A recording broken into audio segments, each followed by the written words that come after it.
بشكر اللعيبه الحمد لله على الفوز والاداء، ويعني الحمد لله احنا راضيين بالمركز الثالث. احنا كنا جايين نلعب على اول او تاني، بس الحمد لله قدرنا نحقق ميداليه. حابب اشكر اللعيبه الرجاله طبعا، واحد واحد من اصغر واحد لاكبر واحد. بصراحه ما فيش حد دخل علينا بنقطه عرق واحده.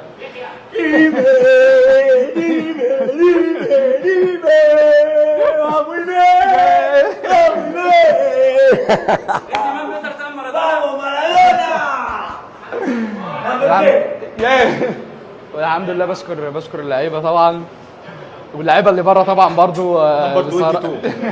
بصراحه ما حدش فيهم اثر في اي حاجه، والحمد لله بشكر الجمهور طبعا والجهاز الفني واحد واحد. الحمد لله شعور طبعا الواحد مش مهما يتكلم طبعا مش هيقدر يوصف اللي هو فيه.